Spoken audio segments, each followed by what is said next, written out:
Assalamualaikum warahmatullahi wabarakatuh, Ananda. Untuk hari ini, kita akan belajar tentang struktur dan fungsi bunga, buah, dan biji. Nah, coba kalian perhatikan gambar berikut. Ini gambar bermacam-macam jenis bunga, ya. Ini bermacam jenis buah. Bisa kita lihat di sini ada leci, ada uh, lemon ya atau jeruk, ada buah markisa, kemudian pisang dan lain-lain. Kemudian di sini ada bermacam bentuk biji. Nah, ini diulang ya. Ah, bila kita perhatikan ada bermacam bentuk bunga, bermacam bentuk buah, dan juga bermacam bentuk biji. Nah, apakah semuanya ini mempunyai struktur anatomi dan morfologi yang sama? Tentunya tidak ya, anatominya atau bentuk tubuhnya berbeda, morfologinya terkait dengan jaringan yang menyusunnya juga berbeda. Karena perbedaan jaringan ini nantinya akan mempengaruhi sifatnya. Nah, apakah masing-masing anatomi dan morfologi itu berpengaruh pada fungsinya? Pastinya iya. Ya, tapi kalau fungsi dasar dari bunga itu untuk perkembangbiakan, buah itu untuk cadangan makanan bagi biji, dan biji sebagai alat perkembangbiakan. Dalam hal ini dia adalah calon individu baru ya, maka itu fungsinya tetap sama. Fungsi dasar itu sama.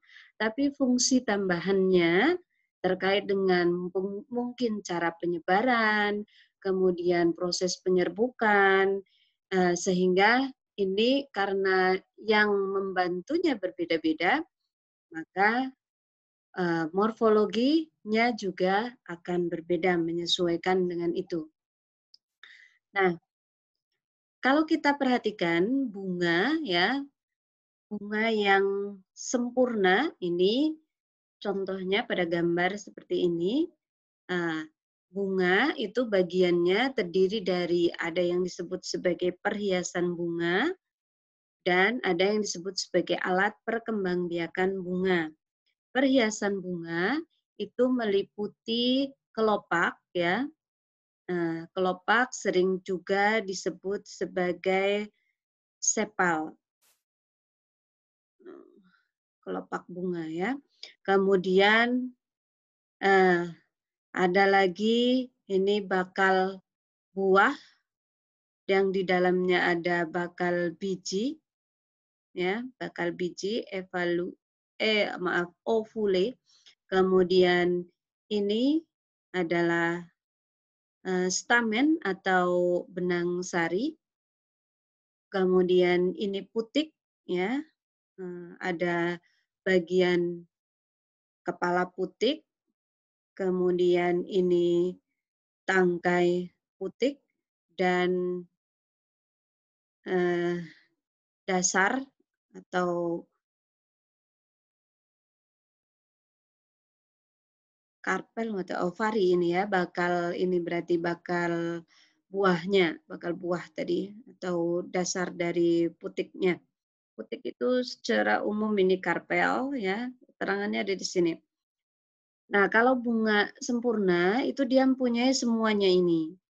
Nah, kemudian macam-macam bunga berdasarkan kelengkapannya. Tadi ada bunga lengkap memiliki kelopak, mahkota, benang sari, dan putik. Ya, jadi contohnya umpamanya mawar, melati, lili, bunga sepatu, dan lain-lain. Kemudian bunga tak lengkap jika tidak memiliki salah satu. Ya, jadi umpamanya tidak memiliki kelopak saja atau tidak memiliki mahkota saja, itu disebut sebagai bunga tak lengkap. Contohnya umpamanya di sini bunga kelapa dengan bunga salak. Kemudian berdasarkan alat perkembangbiakan yang dimiliki, karena alat perkembangbiakan itu ada dua, alat perkembangbiakan jantan adalah benang sari, alat perkembangbiakan betina adalah putik, maka kalau dia memiliki kedua-duanya, disebut sebagai bunga hermaprodit atau bunga sempurna. Jadi yang contoh pada gambar, contoh bunga sempurna dan bunga lengkap ya. Kemudian bunga jantan, dia hanya memiliki benang sari saja. Contohnya pada jagung, salak, dan pepaya. Ini karena bunganya ada dua macam, bunga jantan dan bunga betina, maka ada yang hanya memiliki benang sari saja disebut bunga jantan, yang hanya memiliki putik saja disebut sebagai bunga betina. Berdasarkan letak bunga jantan dan bunga betinanya, ada yang disebut sebagai bunga berumah satu jika bunga jantan dan betina ada dalam satu pohon. Contohnya pada tanaman jagung, mungkin ada yang pernah memperhatikan ya. Jadi yang tongkol jagung yang kemudian jadi jagung itu adalah bunga betina. Dia adalah termasuk bunga majemuk ya, dari dalam satu bunga itu ada banyak bakal biji. Kemudian kalau yang bagian atas, jadi di ujung batang tanaman jagung biasanya ada bunga bagian atas, itu adalah bunga jantannya. Nah, karena dalam satu pohon ada bunga jantan dan bunga betina, maka disebut sebagai bunga berumah satu. Sedangkan bunga berumah dua itu berarti bunga jantan dan bunga betinanya ada pada pohon yang berbeda. Jadi ada pohon yang hanya menghasilkan bunga jantan, ada yang hanya menghasilkan bunga betina. Kalau dia hanya menghasilkan bunga jantan, maka selamanya tidak pernah menghasilkan buah. Nah, contohnya umpamanya pada pohon salak. Ya, kemudian juga ada pepaya. Pepaya itu ada yang pepaya hermaprodit, ada pepaya jadi jenis pepaya kan bermacam-macam. Nah, ada yang pepayanya itu bunga betina dan bunga jantannya terpisah di pohon yang berbeda. Maka pohon yang memiliki bunga jantan itu tidak pernah menghasilkan buah, tapi dia menghasilkan bunga saja. Bunganya adalah jenis bunga jantan. Itu macam-macam bunga. Ya, kemudian yang kedua buah. Pada umumnya buah berkembang dari dasar bunga yang disebut sebagai bakal buah, yang di dalamnya terdapat bakal biji. Bagian-bagian buah lengkap tersusun dari biji di bagian paling dalam biasanya, kemudian daging buah ya dan kulit buah. Kulit buah yang masih muda belum mengalami pemisahan jaringan. Ya, tapi nantinya setelah masak, kulit buah dibedakan menjadi tiga. Ada yang disebut epikarp, biasanya berupa lapisan yang tidak tembus air. Ini kalau pada kelapa, buahnya itu adalah dari kulit paling luar, ya, kemudian sabut kelapanya sampai ke bagian tempurung kelapa. Itu adalah buahnya, ya. Jadi terdiri dari epikarp, itu yang lapisan paling luar, agak licin ya. Kita lihat kemudian mesokarp ini pada buah kelapa adalah yang berupa sabut. Kita sebutnya sabut kelapanya. Ya.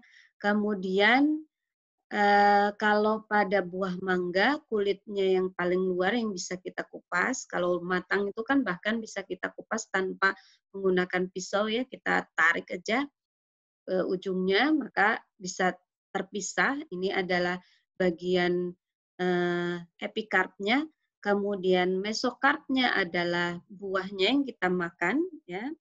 Kemudian endokarpnya adalah berupa lapisan yang bisa sangat keras, contohnya tadi pada buah kelapa adalah batok kelapanya, atau lapisan yang sangat tipis, contohnya kalau pada rambutan.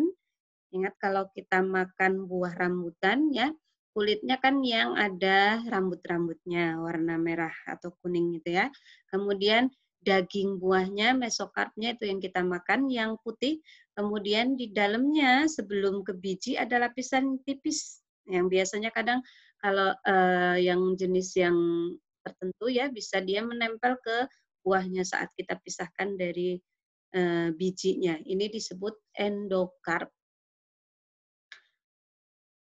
Nah, kemudian macam buah, ini ada buah sejati jika terbentuk dari bakal buah. Contohnya pada pepaya, mangga, durian, dan lain-lain cukup banyak sebenarnya ya. Kemudian buah semu. Ini kalau dia terbentuk dari selain bakal buah. Contohnya pada jambu monyet, ini terbentuknya dari tangkai bunga. Kemudian pada buah nangka, ini dari kelopak bunga. Pada arbe dan apel, ini dari dasar bunganya, tapi bukan bakal buah ya. Kemudian nanas, ini berkembang dari bakal buah dan kelopak bunga yang menyatu. Nah, kemudian buah sederhana itu terbentuk dari satu bakal buah, buah ganda terbentuk dari banyak bakal buah dalam satu bunga, contohnya umpamanya pada buah stroberi, kemudian buah majemuk berasal dari banyak bunga yang menyatu. Contohnya di sini juga nanas ya. Jadi nanas itu selain termasuk buah semu juga dia termasuk buah majemuk. Nah, fungsi buah adalah utamanya untuk cadangan makanan bagi tumbuhan, ya. Tapi juga bisa berfungsi lain adalah untuk menarik hewan agar memakannya sehingga bijinya yang keras itu nantinya akan tidak tercerna. Nah, karena tidak tercerna, maka saat hewan ini membuang kotorannya, bijinya akan jatuh ke tanah, kan ya. Nah, kemudian karena hewan ini kan pergi tentunya dari pohon yang dia makan buahnya, dia pergi ke tempat lain. Nah, sehingga bijinya atau bakal individu baru ini yang ada di dalam buah akan ikut terbawa. Nah, biji terdiri dari dua macam ya, ada biji berkeping 2 dan biji berkeping 1. Kalau biji berkeping 2, contohnya di sini kacang ya, gambarnya di sini kacang, mungkin kacang apa ini ya, seperti ini kacang merah ya. Terdiri dari 2 bagian, ini cirinya kalau dia, berkecambah maka ini akan terbelah menjadi 2. Sedangkan kalau yang monokotil atau kotiledonnya hanya terdiri dari satu kotiledon atau satu daun lembaga, maka saat berkecambah kotiledonnya tidak terbelah. Nah, biji terdiri dari akar lembaga atau radikula ini ya, akar lembaga atau radikula ini adalah calon individu barunya. Kemudian radikulanya yang bagian bawah ini maaf ya, yang bagian bawah ini adalah calon akarnya, kalau ini calon batang, calon daun ya. Jadi ini keseluruhannya adalah calon individu baru. Kemudian lembaga atau kotiledonnya ini merupakan cadangan makanan dari embrionya. Kemudian batang lembaga atau plumula ini tadi adalah sebagai calon batang dan daun. Nah, biji fungsi utamanya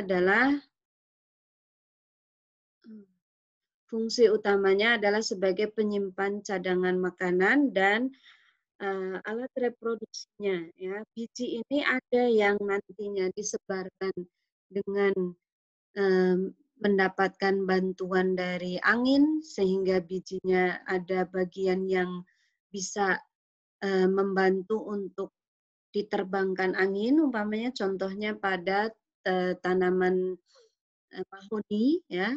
Ada juga yang bijinya bersifat ringan ya, contohnya pada jagung, mungkin kemudian jenis rumput-rumputan. Ada yang bijinya dilengkapi dengan bagian kulit biji yang ringan, contohnya pada biji karet ya, selain dia keras juga ringan sehingga mudah untuk dijatuhkan jauh dari pohonnya. Ada juga yang penyebarannya dibantu oleh air, contohnya kelapa, maka dia dibantu dengan alat untuk bisa mengapung ya. Kita tahu sabut kelapa ini membuat kelapa bisa mengapung. Selain itu di bagian dalamnya juga ada ruang udara sehingga membuat biji kelapa bisa mengapung. Ah, itu saja untuk penjelasan Ibu tentang struktur bunga, buah, dan biji. Terima kasih untuk perhatiannya. Wassalamualaikum warahmatullahi wabarakatuh.